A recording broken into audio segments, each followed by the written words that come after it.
안녕하세요. 3단원 2장 근대국가 수립을 위한 노력 5절 독립협회 활동 시작하겠습니다.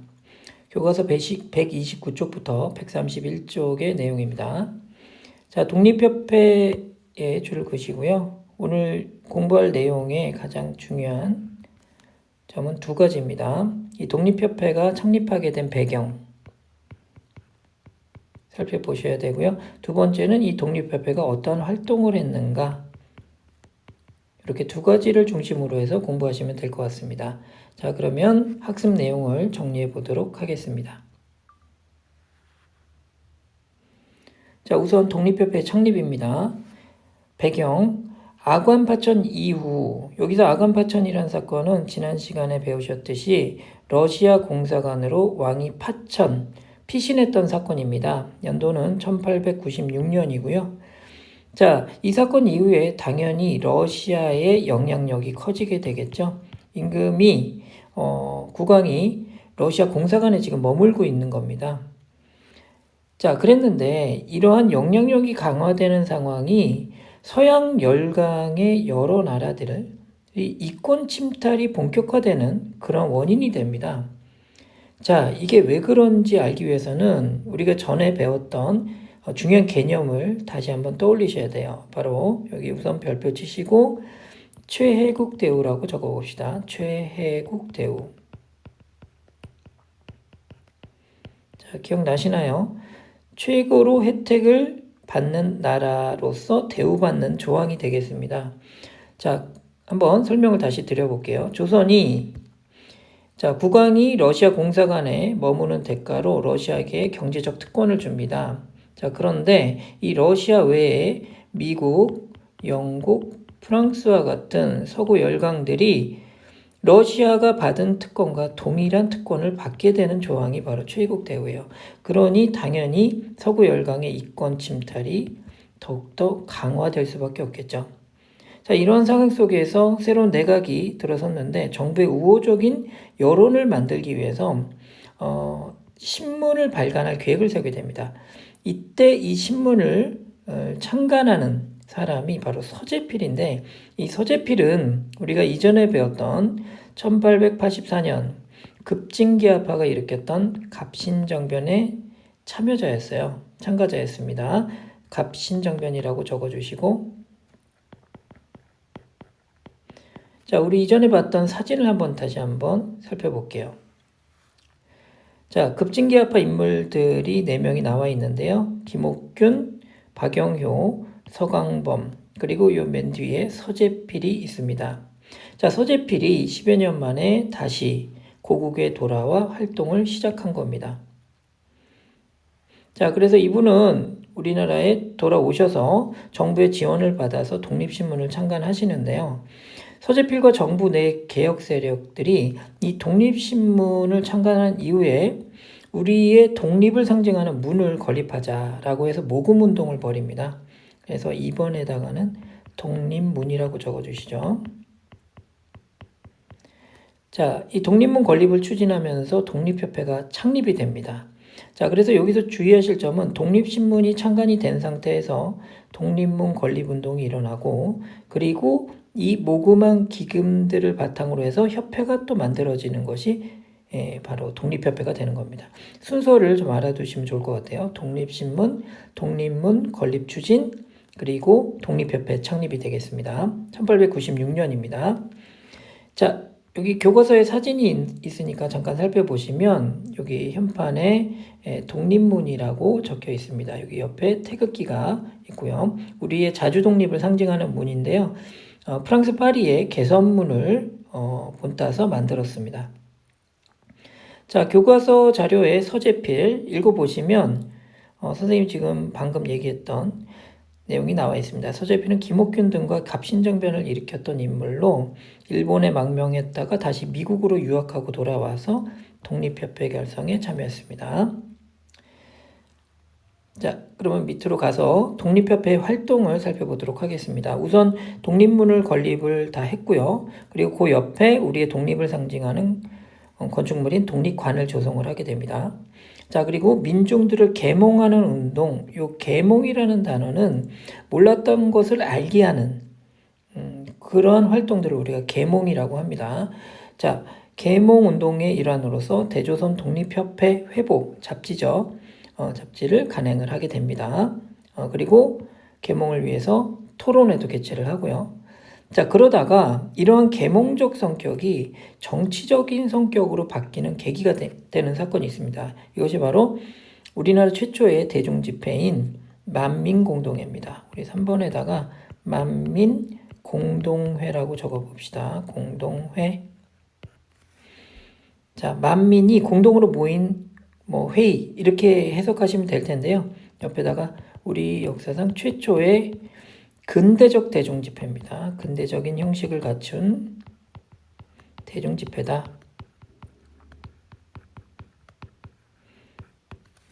자, 잠시 교과서의 사진을 보시면 자, 만민공동회 1898년 종로에서 처음 개최가 됐고요. 서양 열강들의 이권 침탈을 막고 자유민권 사상을 알리는데 기여했던 그러한 집회가 되겠습니다.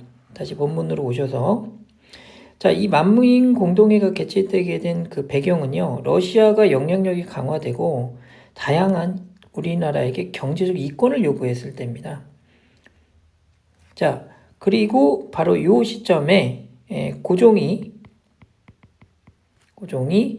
환궁을 하게 됩니다. 환궁은 다시 궁궐로 돌아왔다는 건데요. 이제 러시아 공사관에서 다시 돌아온 겁니다. 하관에서 다시 궁궐로 돌아오게 된 거고요. 그리고 이 시점에서 고종이 환궁 이후에 우리나라를 대한제국이라는 이름으로 건국을 선포합니다. 대한제국 수립을 선포하게 되는 거죠. 자, 이 부분이 여러분들이 좀 같이 아셔야 될 중요한 사항이기 때문에 요거는 네모 박스를 다른 색으로 이렇게 한번 해볼게요. 빨간색으로 대한제국을 선포했다. 이렇게 적어 보겠습니다. 자, 그러면 이런 상황 속에서 만민공동회가 열렸는데 이 집회에선 당연히 러시아의 침략 행위를 비난했겠죠. 자, 그리고 러시아가 나중에 군사 교관을 우리나라에 보냈었고 그 다음 재정고문도 보냈었는데 이런 사람들을 철수시키는데 이 집회가 영향을 끼치게 됩니다. 그리고 러시아가 부산 앞바다에 있는 저령도, 이 저령도를 조차해달라는 요구를 하거든요. 여기서 조차라는 뜻은 교과서에 나와 있습니다. 여기 잠깐 보시면 특별한 합의에 따라 한 나라가 다른 나라의 영토의 일부를 빌려서 일정 기간 통치하는 일. 그래서 한마디로 우리나라에게 영토를 요구했던 거예요. 빌려달라고. 그런 요구를 철회시켰던 집회도 역시 만민공동회가 되겠습니다. 자, 그래서 이러한 운동을요. 여러분들 요거는 좀 중요한 사항이라 빨간색으로 한번 표기해 볼게요. 이 만민공동회를 하나로 묶어서 자주국권운동이라고 표현해도 될 것 같습니다. 자주권, 그리고 우리의 국권이죠. 경제적 이권을 지키고자 했던 운동이다. 그래서 자주국권운동 이렇게 해서 1번이라고 이렇게 표시 한번 해보세요. 자, 그 다음에 두 번째 활동은 독립협회 활동을 크게 세 가지로 봤을 때 이렇게 정리한 겁니다. 두 번째 활동은 자유민권운동입니다. 자, 정부에게 표현의 자유를 주장합니다. 이 표현의 자유 네 가지가 바로 언론과 출판과 집회, 결사의 자유입니다. 옆에다가 표현의 자유라고 좀 적어볼게요. 자, 이건 우리 일반 시민들이 누려야 될 당연한 자유죠. 이거를 요구하게 됩니다. 자, 이런 운동을 우리가 자유민권운동이라고 하고요. 번호를 2번이라고 이렇게 해서 매겨보겠습니다. 자, 그리고 마지막으로 세 번째, 의회 설립 운동까지 가게 됩니다. 자, 그럼 의회 설립은 자유민권 운동이랑 살짝 결이 다른데 바로 우리가 참정권을 얻게 되는 겁니다. 정치에 참여할 수 있도록 하는 거예요. 그래서 박정희 내각과 함께 그 당시 내각인데 정부인데 박정희 내각, 그러니까 한마디로 관리들을 포함시킨 공동회를 열어요. 만민공동회를 여니까 그러면 관리들이 포함된 만민공동회니까 관민공동회가 될 거예요. 관민공동회. 자, 아까는 만민공동회였습니다. 살짝 이름이 다르죠? 이 관민공동회에서 황제에게 올리는, 이제 대한제국이니까 고종이 황제가 됐죠. 황제에게 올리는 건의문 6개가 채택이 됩니다. 이게 헌의 6조예요. 건의문입니다. 당연히 여기에는 이제 어떤 내용이 들어가 있겠어요? 바로 중추원이라고 하는 기구가 있는데 이 중추원이 그 당시 그 입법기구입니다. 법을 만드는 기구인데 황제의 거의 이제 독재권으로 이루어졌어요. 황제의 명령으로 법을 세울 수 있는 그런 기구였습니다. 근데 이러한 입법기구의 일부를 의회식으로 좀 구성해달라. 의회라는 건 뭡니까? 국민의 대표입니다. 국민의 대표들이 입법 절차에 참여하게 되는 겁니다. 그 이전에는 황제가 독단으로 법을 만들 수가 있었는데 이제는 의회 형식으로 입법기구가 재편된다는 거죠. 이것이 바로 새로운 관제가 되니까 다시 한번 읽어보면 중추원 신관제가 반포가 된 겁니다. 자, 그리고 요거를 다르게 표현하면은 이렇게 표현하시면 되겠네요. 의회 설립운동, 요거 빨간색으로 하겠습니다. 의회 설립운동은 다른 말로 참정권 운동이다.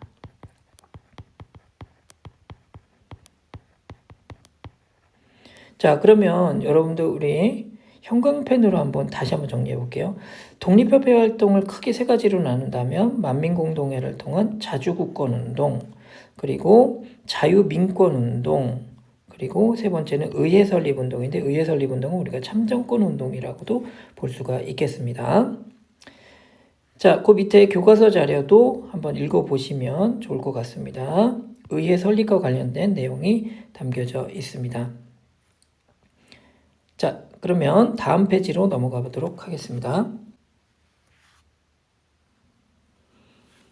자, 이런 활동을 했던 독립협회가 결국 해산이 되거든요. 어떠한 이유로 해산이 되는지 한번 살펴보도록 할게요. 보수 세력이 독립협회에 대해서 이제 음모론을 제기하게 됩니다.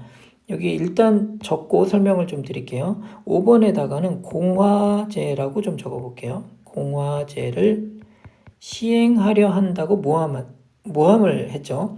자, 그러면 이 공화제의 의미는 무엇인가 우리가 살펴봐야 됩니다. 자, 그럼 이 위에다 한번 필기해 보겠습니다. 여러분들 정치의 형태는 크게 세 가지로 좀 구분하시면 편리합니다.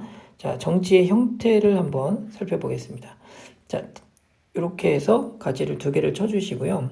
크게 국왕이 국가의 주권을 좀 가진 정치체제를 군주제라고 부릅니다. 전통적인 왕조는 모두 다 군주제라고 좀 보시면 되겠는데요. 이런 군주제의 가장 전형적인 형태가 절대군주제입니다. 국왕이 절대적인 권력을 갖고 있는 거예요. 다른 말로 전제군주제라고도 표현해요. 자, 그런데 유럽에서 이러한 군주제를 반대해서 시민들의 역량을 키워서 결국 혁명이 일어나죠. 프랑스 대혁명 같은 경우를 예를 들 수가 있는데 이거를 우리가 시민혁명이라고 합니다. 근대화 과정에서 일어났던 사건이죠. 자, 이런 시민혁명으로 인해서 정치 형태가 유럽에서 어떻게 바뀝니까? 시민이 주권을 가진 정치체제로 바뀌게 됩니다. 이거를 뭐라 부를까요? 민주제라고 부르는 거예요. 국가의 주인이 시민이 된 거죠. 자, 그래서 여러분들 이 민주제 중에 가장 전형적인 형태가 바로 공화제입니다. 프랑스 같은 경우가 대표적이고요. 훗날 미국이나 지금 현재 우리나라도 공화제 국가죠.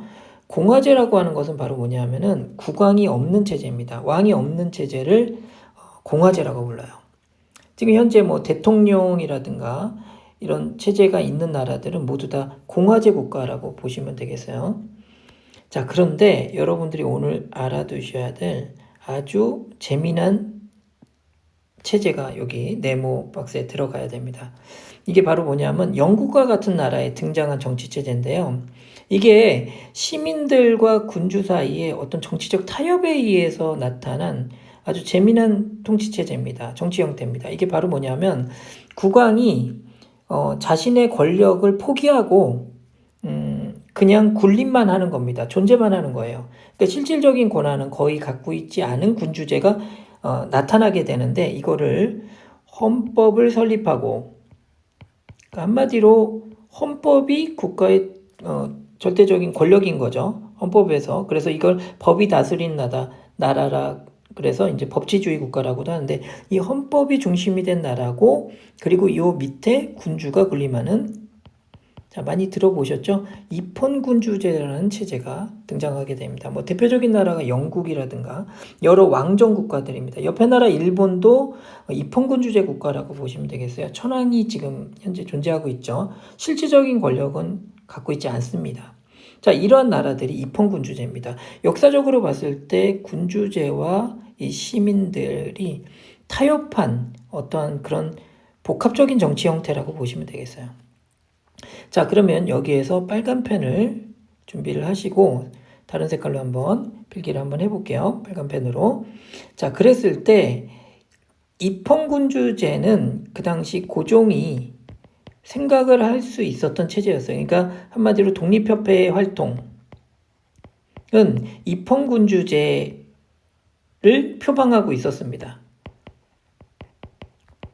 자, 근데 고종은 이 독립협회에 대해서 입헌군주제까지는 그래도 허용을 해주겠지만 공화제는 안 된다는 거죠. 공화제에 가면은 바로 군주가 사라져야 되기 때문이죠. 근데 이 독립협회의 권력이 점점 세지는 것을 두려워했던 보수 세력들은 이 독립협회가 공화제를 추구하고 있다라고 모함을 한 겁니다.